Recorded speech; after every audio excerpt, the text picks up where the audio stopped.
Good afternoon and welcome to the City Club of Cleveland. I'm Bill Lavezzi, Executive Director of the Northeastern Ohio Education Association and a proud member of the City Club and its Education Committee. It's my pleasure to introduce today's speaker, the President of the National Education Association, Lily Eskelsen Garcia. Educator John Dewey once said, "Education is not preparation for life. Education is life itself." When polled on the issue, American voters agree, consistently ranking education at the top of their electoral priorities. Despite that, Americans remain deeply divided on how to improve the public education system. Our speaker today will discuss the vital role of educators and educator unions in developing an education system that best serves the needs of American children. The National Education Association, colloquially known as the NEA, was founded by teachers and administrators in 1857 as an advocate for public education. It has since evolved to become a professional association and the nation's largest labor union, currently boasting a membership of 3 million educators led by Ms. Eskelsen Garcia, the first Hispanic to lead the NEA and the first female to hold the position since 1983. Ms. Eskelsen Garcia began her career in education working in a school cafeteria. She connected so well with the students that she decided to attend the University of Utah and pursue a degree in education. After graduation, Lily taught for 9 years in Utah before leaving the classroom to focus on being an advocate for teachers. She was subsequently elected president of the Utah Education Association, where she fought for higher salaries and smaller classes for Utah teachers. Prior to becoming president of NEA, Lily served 2 terms as the NEA Vice President and Secretary Treasurer, during which time she became a vocal critic of standardized testing. In her role as President of the NEA, Ms. Eskelsen Garcia is steadfast in her belief in caring for students and providing the best education possible. She says, "We must measure what matters and put students' needs at the center of the system once again. We know what is at stake, and it is why we are educators. It is why we are fearless and why we will not be silent." Ladies and gentlemen, members and friends of the City Club of Cleveland, please join me in welcoming Lily Eskelsen Garcia.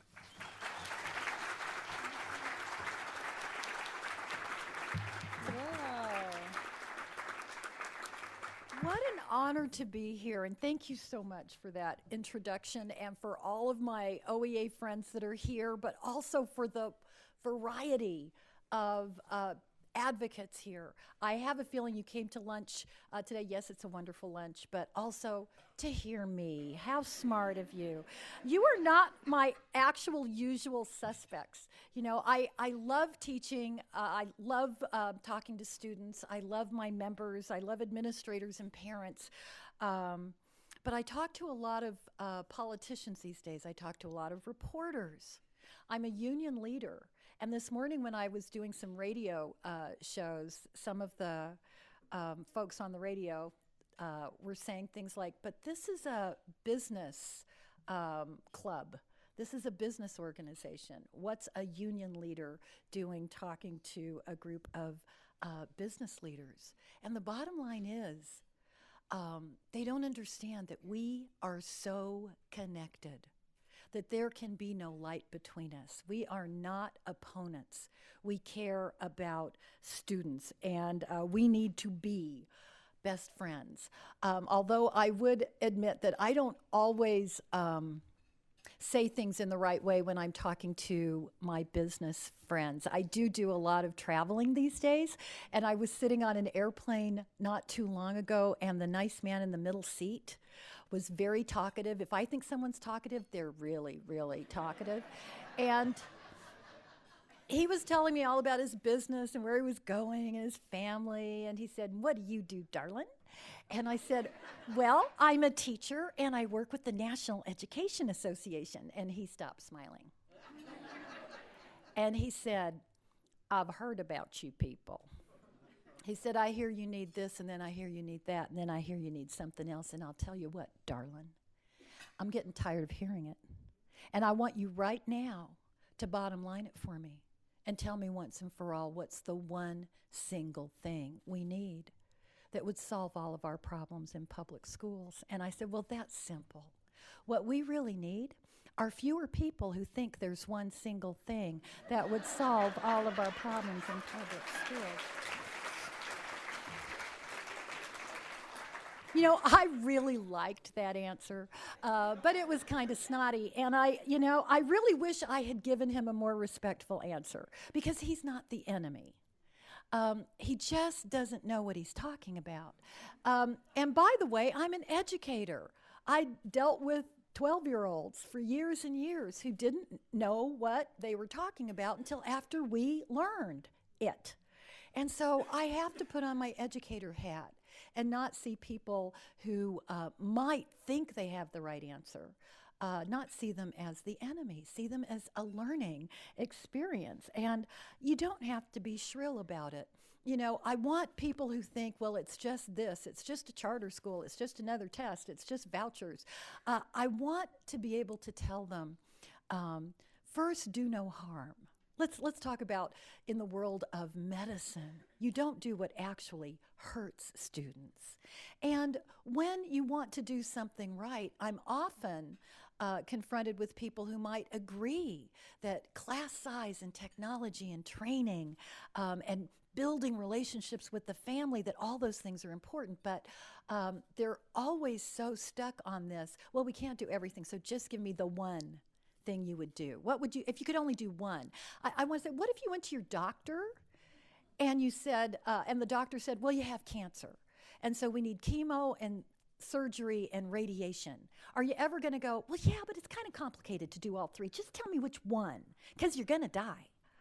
Okay? If you don't look at the whole system, the whole body, you have to look at what an educator is telling you about the whole child, because I want our public schools to live.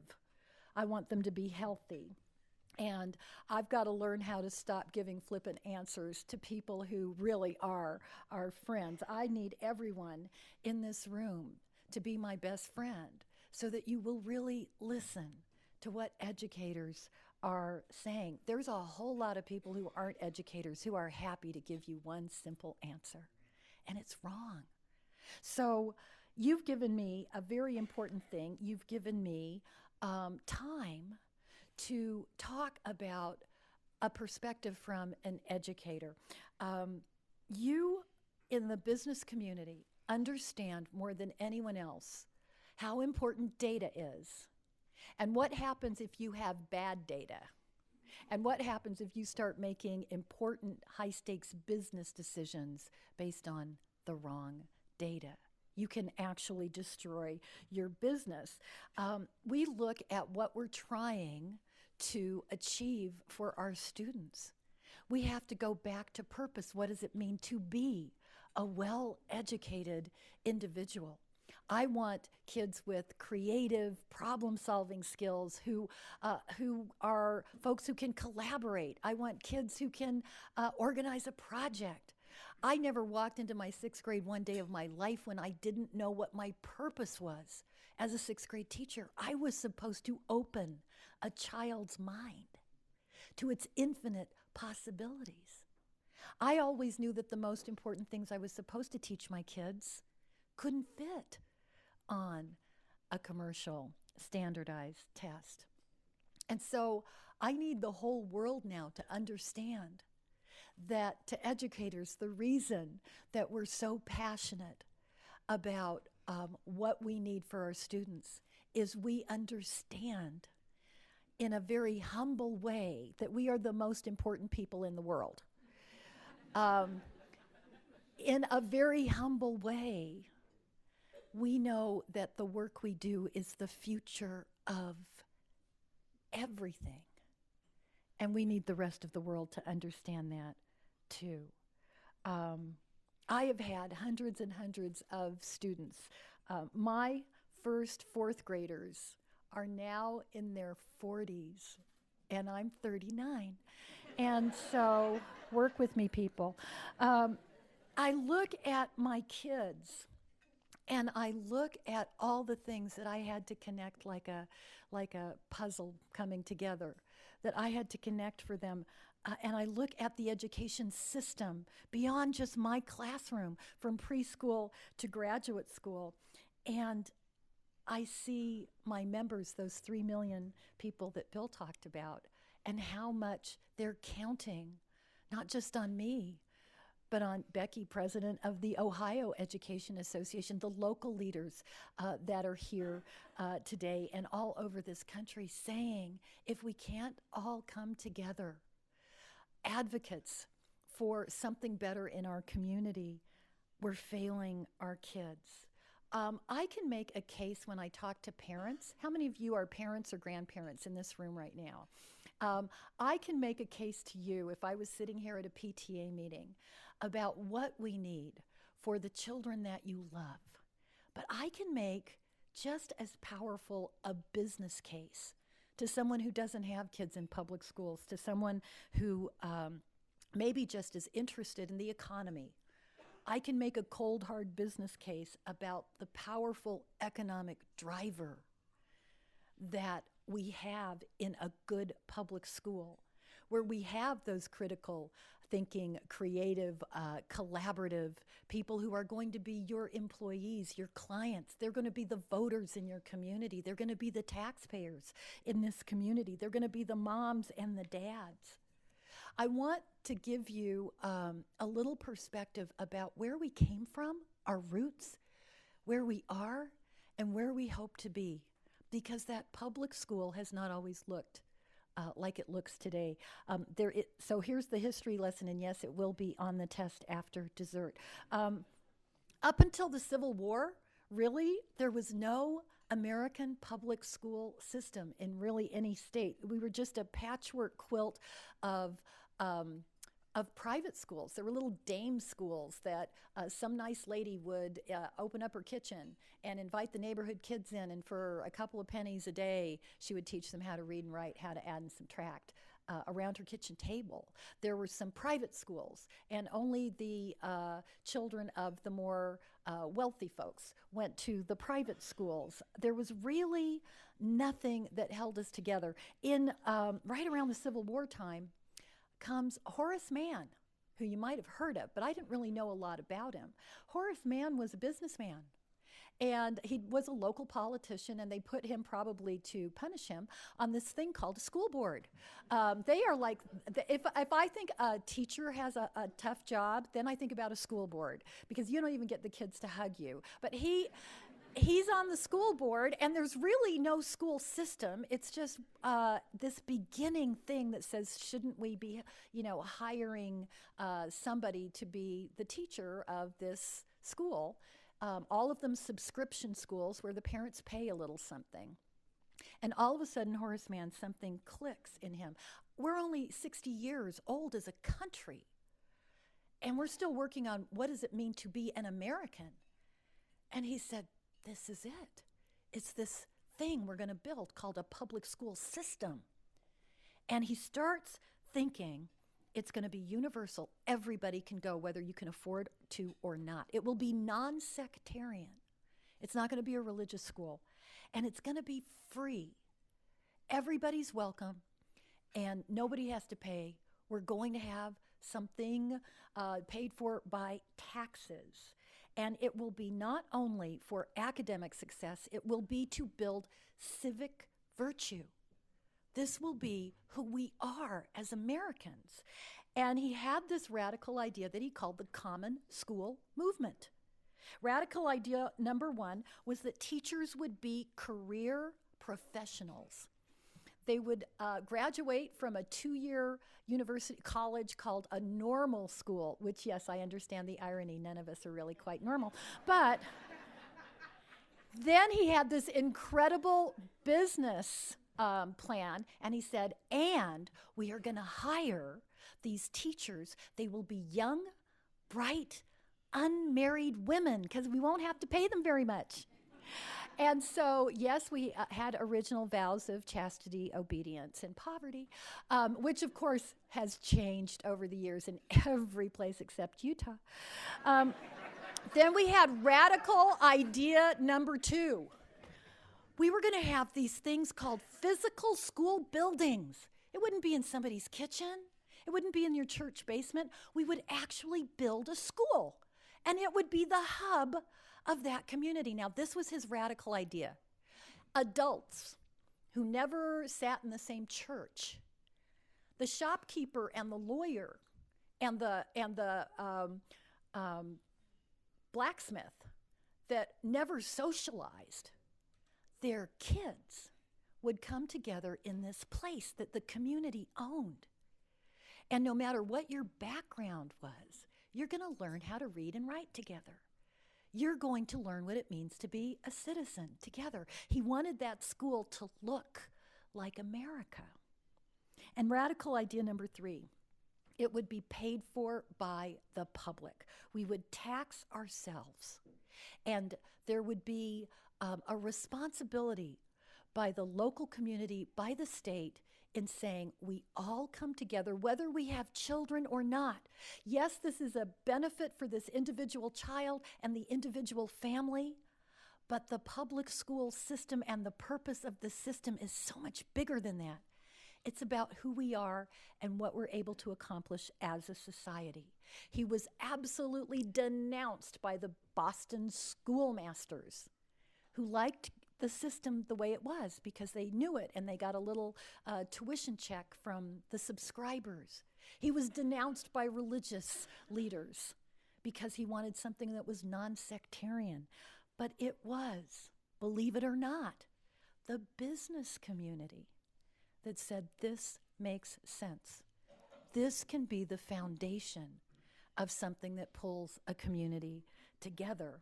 And the NEA, the baby NEA, which was founded in 1857, just 2 years before Horace Mann died, for the NEA, this became our cause. We grew up in the time of this common school movement, and Horace Mann became our patron saint. So from the 1860s to the 1960s, we were developing this thing called public schools, where you had a school, where you had professional career teachers. And the federal role was very, very minimal, if anything. It wasn't until 1965 that Lyndon Johnson said, we have to get involved. Because in 1965, we were in the beginnings of the civil rights movement, only 10 years out from Brown versus the Board, in the middle of desegregating schools. And it became clear to anyone with 2 eyes that there were kids in certain zip codes that got a certain kind of education and kids in other zip codes that didn't. And as part of the war on poverty, as part of the civil rights movement, he said, we are going to intervene because our school systems are so unequal. When you look at white children and black children, when you look at affluent neighborhoods and you look at neighborhoods in poverty. And he signed this thing that had a boring name, the Elementary and Secondary Education Act. I loved it when it had a boring name, because what it meant was if you had high populations of kids in poverty, you got some extra federal funds. It never made up quite the difference in equity, but it gave some important resources to those schools. Reading tutors for kids that didn't have preschool, whose parents might not have gone to much schooling themselves. It gave some money for technology and textbooks and libraries and teacher training. It gave some money for English language learners and special education. And so for us, it was the first modest movement of the federal government talking about the role in equity in making sure that every child had the opportunity to succeed. And for the NEA, it was something that we could lobby with one word. Because every 10 years they bring it back up to have it reauthorized, to have any changes made. And the only word we needed was more. Give us more for special ed. Give us more for reading tutors. Give us more for library materials. And then 2002 came, and it was the end of common sense. In great bipartisan fanfare where everyone was patting themselves on the back, Democrats and Republicans, whenever someone says, we need more bipartisanship, I went, That brought us that thing, because they change the name every 10 years when they reauthorize it. Finally, they called it this really pretty name, No Child Left Untested. So we have that going on. And where we are today is, instead of focusing on where are the resources to really help those children who live in such dire circumstances, they said, that's kind of complicated. What we really need is one single thing, a standardized test. And all we'll do is mandate to you that all children, these are like human type children, 100% of American public school children, 52 million of them, will all be above average. So where are their math skills? Come on. That's a joke on Prairie Home Companion, and now it's federal law that all children will be above average, that 100% of your kids will hit a cut score on a math and reading standardized test, or your entire school is labeled failure. Your teachers are ineffective. This third grader doesn't get to go to fourth grade. This other child doesn't get to graduate from high school no matter what they did that year, because you missed the cut score by 2 points. That's where we are today. And that's why I need you. You in the business community, you as a child advocate, you as an educator, all of you in this room care about public education. You believe that there are answers in better schools. But enough about you. Let's talk about me. It's a good place to mention that I began teaching in 1980, none of your business, and I taught 4th grade, 5th grade, 6th grade. I taught homeless children in a homeless shelter in a one-room school, kindergarten through 6th grade. I've taught gifted and talented. I've taught kids that ended up going to jail and ended up getting out of jail and ended up making something of their lives. I was the Utah Teacher of the Year. And I know why I was selected. First of all, I have a big mouth, and I talk a lot, and they knew I would give a nice speech, so that was cool. But I was that teacher that was the fun teacher at Orchard Elementary, and the parents wanted their kids in my class, not because I was the fun teacher, because I made them do their homework. They didn't know they were working. They thought they were playing. We would organize blood drives. We put on a Shakespeare play. We were studying medieval Europe, and we came in on Saturday and had a medieval fair with gowns and crowns and knights in shining cardboard armor and kids having jousting competitions with broomsticks. That was a really bad idea. That was not a good idea. Don't give kids sticks and tell them to hit each other with. Well, what could go wrong? But I mean, I would have ideas for what I wanted to do with my class come from the kids. They'd bring in current events, and we'd talk about, is there something we should do about this? Well, we'll write a letter to the governor. Well, we'll hold a press conference, and the press showed up. It was amazing how, if you give a passionate teacher a little authority to do what she needs to do, amazing things can happen.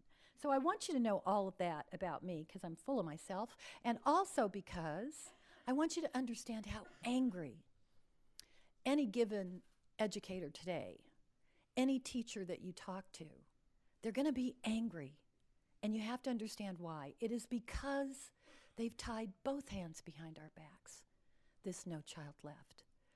And they have replaced teaching and learning with what is known as the GERM, the Global Education Reform Movement. There is something called the Global Education Reform Movement. They love the word reform, but the GERM has infected not only Ohio, not only the United States of America. You can go to Australia.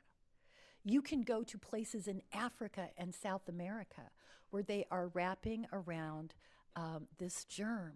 The pillars of the GERM, you privatize. You have vouchers, you have charter franchise schools. You deprofessionalize. You don't need a real teacher. Just give them a script. Tell them what page to be on. And you standardize. You make sure everybody's on page 73 on the same day, and you wrap everything around a standardized test score. You hit a target or you get punished. That is what the germ has come to mean, and it has corrupted teaching and learning. I don't have to tell you about the scandals, the waste, the fraud in Ohio's experiment with the now billion-dollar charter school industry. It's filled your newspapers here. No evidence on earth shows that privatization helps students. There's plenty of evidence that shows that privatization helps investors earn money. Deprofessionalization doesn't work. The most famous fast track teacher producer today is Teach for America. And by the way, some Teach for America teachers who stay, because they're only obligated to stay 2 years and then they move on, but the ones who stay often become very good members of the NEA. They become very good leaders. These are really talented people. But the whole business model of Teach for America is find really talented college graduates with good hearts, give them a 5-week how to be a teacher summer school, and then put them in the toughest situations. Make sure that they go out the door in 2 years so you can replace them with another one. So there's a churn system in our most challenged schools. And there's no evidence that says that that's good for students. Test and punish doesn't work. The testing watchdog, Fair Test, found that high stakes punish students and teachers for factors beyond their control, increases dropout rates, narrows curriculum, drives out good teachers, misinforms the public. The pillars of the germ are collapsing from their own absurdity. That one single thing that was going to solve all of our problems in public schools has led to things like one of the Florida Teachers of the Year, a second grade teacher, being put on the ineffective list. Why? Well, she's a second grade teacher and they don't test second graders. But you are evaluated on the standardized test scores, which don't start until third grade. So they went, oh, we'll just grab a bunch of third grade test scores from people that these folks never even saw and apply those test scores to these teachers, because those kids are kind of like the kids they teach. And so an entire school was labeled failure because the third grade teachers, the third grade students they never saw didn't do well on tests. It is absurd. And so we have big, high stakes decisions being made by people who don't know what they're talking about. You are people who are in this room right now because something attracted you to a discussion on public education. You are not normal, if I might say. Normal people, aren't going to sit and listen to a speaker on education, but you get it, and so you're here. And I could talk all day and all night about what's wrong with the germ, but if I don't tell you what we believe the real answers are, then I'll have failed, and I have no intention of failing. We have to get serious about real solutions to public education, and it's not one single thing. It is a very complex world that we live in. I was lucky in 1980 that we had incredible freedom at Orchard Elementary. We chose our own textbooks. In fact, we didn't like this reading textbook.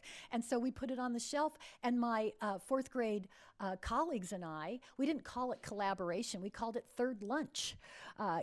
We went to lunch last, and when we were sitting in the teacher's lunchroom, we said, Charlotte's Web, Old Yeller, Bridge to Terabithia. Let's pick the children's literature that we love We'll write vocabulary lists. We'll write study questions to that, and we'll use real children's literature to get them to love reading. Cross-grouping kids, no bluebirds and blackbirds. Everybody just saying, you're the Old Yeller group.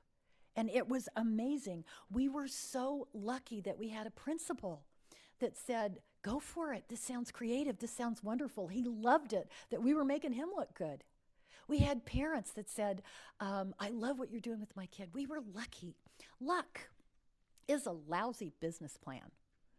We can't rely on I was lucky. We need a systems approach, something that Horace Mann never dreamed of, something that defies one single thing. I will tell you the pillars we believe are essential to whole child education reform. Equity.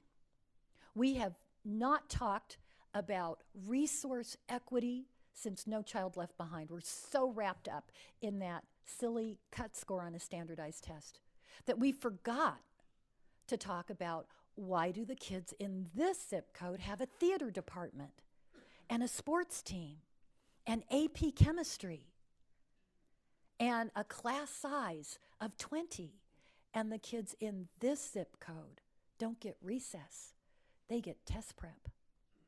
We've forgotten to talk about equity in programs, in services, in who has a school librarian, a school nurse, counselors, and who doesn't.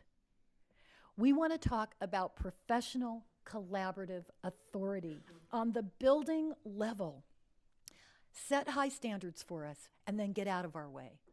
I know how to teach kids fractions. I know how to teach kids to love reading.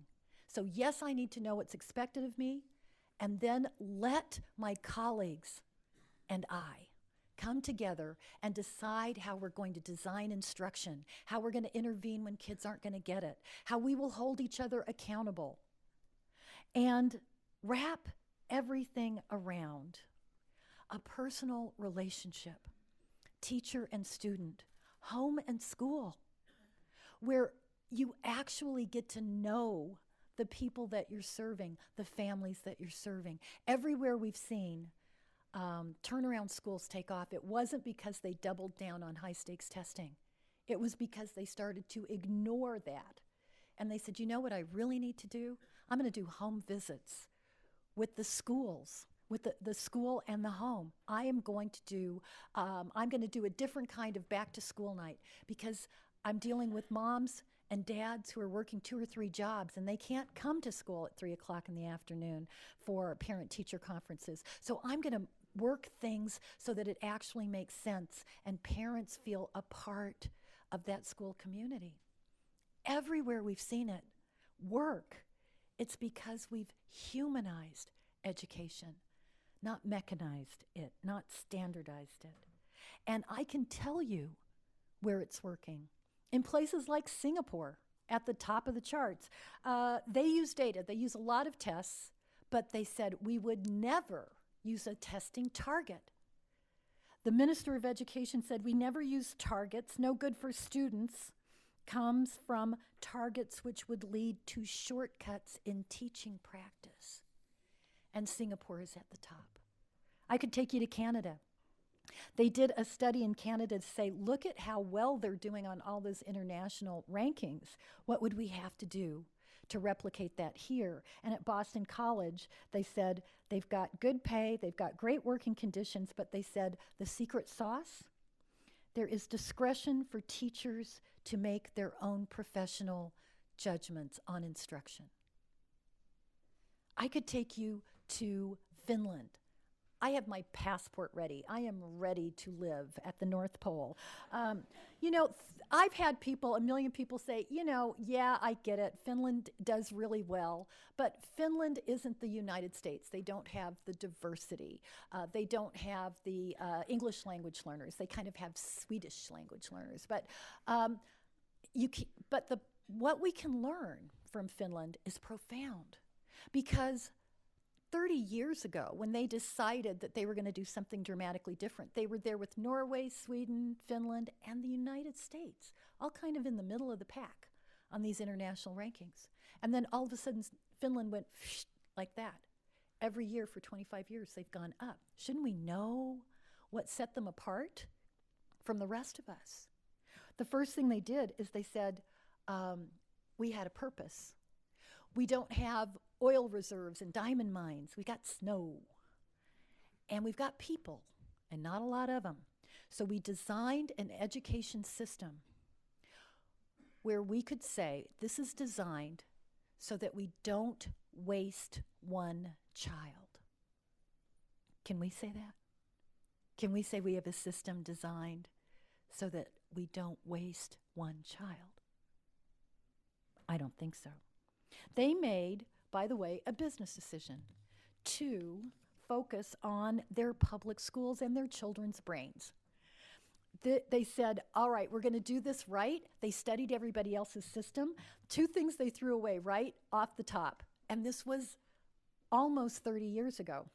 They said, we see it in a lot of places. There's a private school system for the affluent kids, and then the poorer kids go to the public school system. And that means the affluent families don't care about the rest of the system. And they're the ones that have all the energy. So we're going to get rid of our private school system.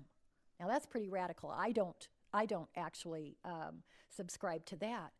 But it should speak to us that they didn't say we need competition.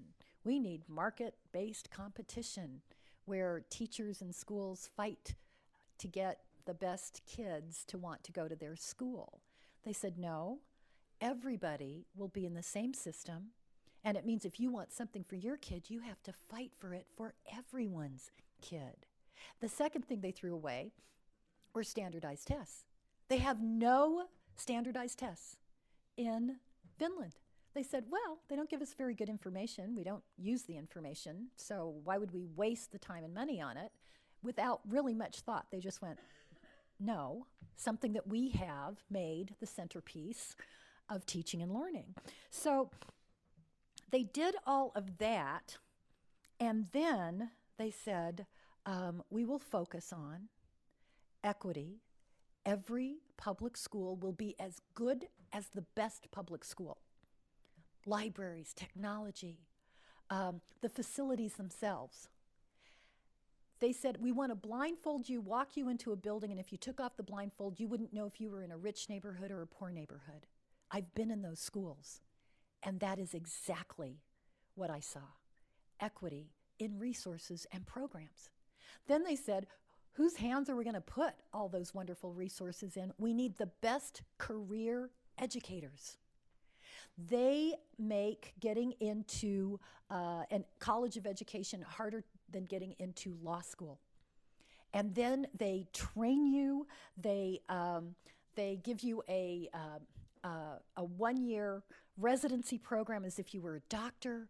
By the time you are a teacher, you are the most respected, well-trained profession in the country. And then she said, we take those well-trained people and we get out of their way. I was talking to the Minister of Education. She said, why would you have these highly trained people and not let them have the professional power to develop what makes sense for the students that they serve? And Finland is at the top. My heart has been broken by the global education reform movement, and I have spent half my career fighting it. What has changed for me at the National Education Association and what I see at OEA, what I see at affiliates all over this country, is we now know what we're fighting for. We are fighting for a child's opportunity to learn. We are fighting for equity. We are fighting for highly prepared, trained educators. And we are fighting for the professional authority for those highly prepared educators to do what they need to do to serve the children that they look in the eyes every day. And we're asking Congress now to act. It is now time for them to transform No Child Left Untested and turn it into what it was supposed to be from 1965, a guarantee of a child's opportunity to have an education experience that will open their minds to their infinite possibilities. And now, the one single thing we need is you, all of us, to come together in collective action and to tell those senators, to tell Congress, to tell the Department of Education, to tell the President of the United States that we have a better plan and we are going to fight for the whole child. What an honor it is to be with you here today. Mil gracias, mis hermanos y hermanas. Gracias de mi corazón.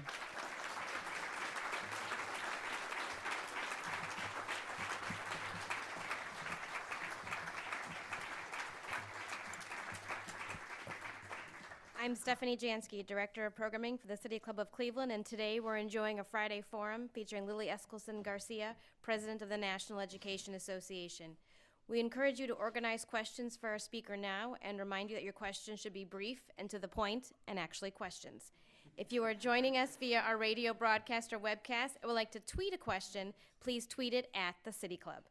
We welcome all of you here and those joining us via the radio broadcast and web stream provided by our primary media partner, 90.3 WCPN, WVIZ PBS, 104.9 WCLV Idea Stream, or one of the many radio stations across the region and country that carry City Club programs. Production, distribution, and broadcast of City Club programs are made possible by Cleveland State University and PNC. Be sure to join us next Wednesday, November 11th, as the City Club welcomes Dr. Jeffrey Reuter, Special Advisor to the Stone Laboratory at The Ohio State University, for a conversation on Lake Erie's destructive algae blooms. For more information about our upcoming and past forums, please visit us online at cityclub.org. Today's forum is part of the Education Innovation Series, sponsored by a generous grant from the Nordson Corporation. We thank you for your support.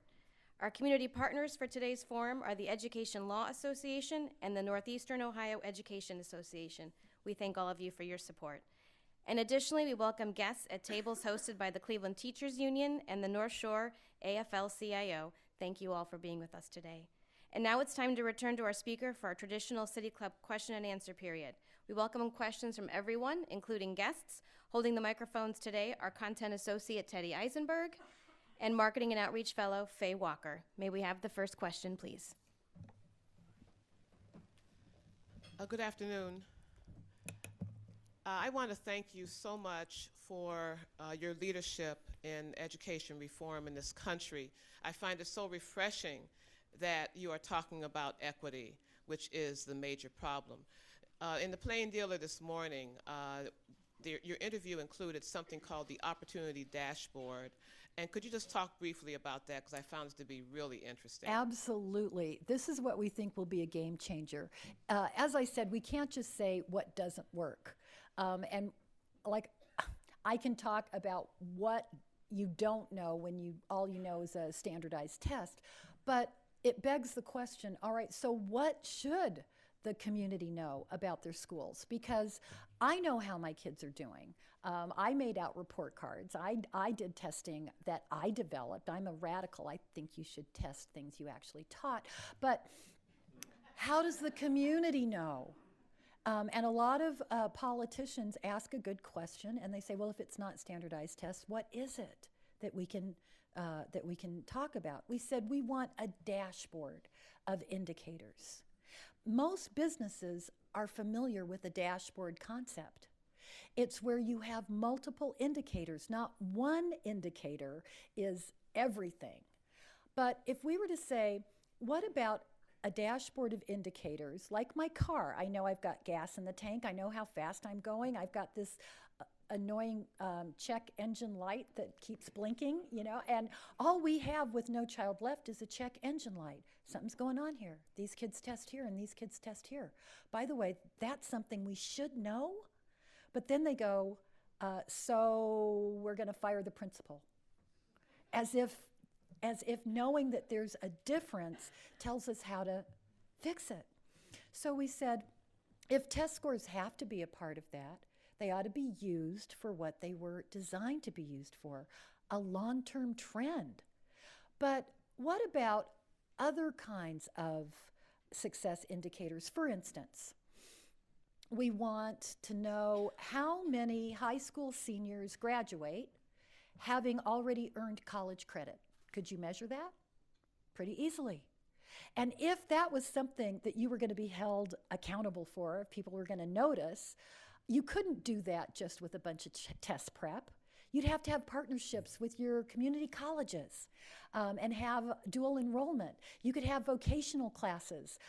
You could have AP classes, international baccalaureate, honors programs. And you wouldn't start thinking about that when the kids were in 10th grade. You'd start thinking in elementary school. We have to get a high percentage of our kids to have college credit before they graduate. You'd start looking at your whole system about how you would be moving those kids through a pipeline that will lead them to college credit. And you could see whether that pipeline was working. So we want, that's just one example of the kind of achievement indicator you could have for a school system. But here's the game changer for us. We also want equity indicators. We want to be able to go into a school and have a school have to report the services and programs that children have access to and have been successful in, like how many children have access to an advanced placement program. And we know in some places they've got AP Physics, AP Chemistry, AP English, AP everything. And in other schools, they don't. And so what we want to do is to say, if we were going to look at school to school for the first time, who has school counselors at what ratio per student? You can measure those things.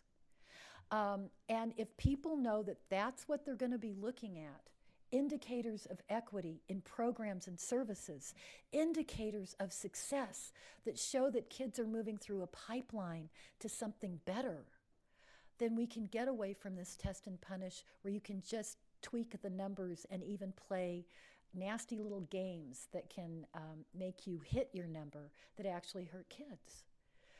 So that's what we have proposed to the Senate.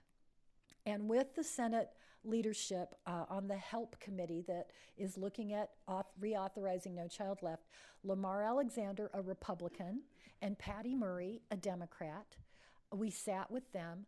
We said, what about replacing test and punish with this dashboard? What about something that would say you also have to describe the authority level of the classroom teachers in a school? What kind of authority for what kind of decisions do they have to make?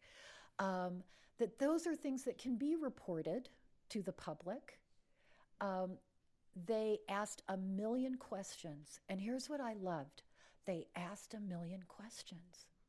Politicians usually don't do that very well. They usually have all the answers, market-tested answers. And this time, both of them, a Republican and a Democrat, said, how would that look? Help me see what that would be like. What are some of the kinds of things that you would put on that dashboard? And what passed out of the Senate committee was exactly what we asked for. Now, what passed out of the House was horrible. Now it has to go to a conference committee, and they are putting together the conference committee right now from the House and the Senate. And it's our hope that we will get the Senate bill to become the bill that goes to the floor on the House and the Senate. We have hope that Congress is about to do a smart thing. When's the last time you heard someone put all those words in the same sentence? But if they hear from you, if you pick up the phone, if you email your senators, your congressmen, and you said, I heard about this opportunity dashboard, I hope you'll do that. I hope you'll move away from that one-size-fits-all test, and let's really put some power back at the school level and give me better information. I like that dashboard thing. That will actually start to resonate with them. Just wanted to know, are you doing anything to assist undocumented students who are in your schools? Oh, thank you for that. The Dreamers are very near and dear to my heart. They truly are. And we were thrilled at the President's executive order on DACA, on deferred action for childhood arrivals. These are the kids that would have been eligible for Dreamer status, who now have at least a temporary safe harbor. The way we look at immigration reform at the NEAs is pretty straightforward. We believe that it's complicated, and I'm not here to tell you here's the 432-page answer to comprehensive immigration reform. But here's what I would look for. You don't separate families. You don't hurt children. And you have a reasonable path to citizenship. You don't have a permanent underclass of people who can never hope to be full members of our society as citizens. And so for us, the DREAM Act saying that for children who were brought here by their parents, usually parents who wanted something better for their kids, who sometimes even feared for the safety of their children back home. I would challenge any of us that have children to ask what we might do if we thought our children were in danger. And if you said crossing that line is technically against the law, but your child will be safe, how many of us would not make that decision? So I don't blame those families, and I would not punish a child for a decision that child did not make. And here we have so many of our dreamers who are living in the United States. Some of them don't even remember the country that they left. Some of them don't even speak the language anymore. And they live in constant fear that they're going to be separated from their brothers and sisters who were born here, from a mother who's a citizen and a father who's not. We have to bring something together. There is absolutely no way I will ever support causing a child to be afraid. And so you do not separate families. You do not punish children for decisions they didn't make. And you have a reasonable path to citizenship for people who are hardworking, law-abiding members of society. Good afternoon and welcome to Cleveland. Thank you. You spoke before about bridging the gap between business and education. Business leaders are saying more and more that they're not getting the employees that have the social emotional skills or character or values, and that they can teach an employee how to work a machine, but they can't teach that. 40 years ago, school boards, with the church-state decisions, started telling teachers, don't teach values, because that might be interpreted as religion. So in today's era, how do kids, with the great media influence that they have every single day, how do kids get their daily dose of values? First, two things I would push back on. First of all, I don't think there's a gap between the business community and education. I think we're like this. I really do. And the second thing is I could never stand up in front of my students for 5 minutes and not teach values. It's how you treat each other. It's saying you will not be a bully. It's saying that we respect each other. I taught the civil rights movement to my kids, and it was nothing but values. It was the value of what we are as a country. So I've heard that before, that somehow teachers aren't supposed to or weren't supposed to teach values, teach kids to be honest, teach them to respect each other, and to be good citizens and members of. I've never met a teacher that backed off teaching values. So I don't know where that came from. I also know that you do not have to be sectarian to teach values, because in any school you're going to walk into right now, I I would challenge you. Walk in, and somewhere in the hall, 42 times in a hall, they're going to say, here are our school's values in some way, shape, or form. And it will say, we respect each other. We respect property. We're kind. Everywhere that I go in a public school, you see deep values about respect, and that's going to continue.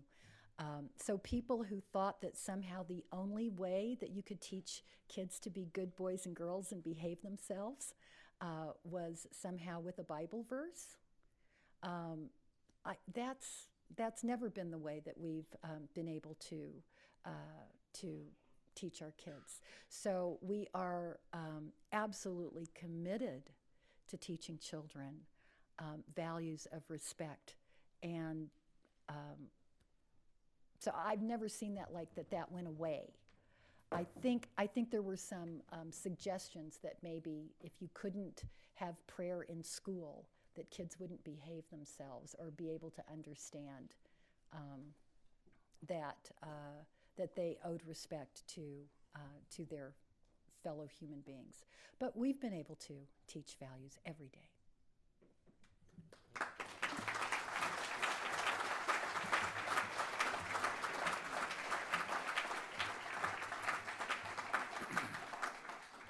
Today at the City Club, we've been enjoying a Friday forum with Lily Eskelsen Garcia, President of the National Education Association. Thank you, Ms. Garcia. Thank you, ladies and gentlemen. This forum is now adjourned.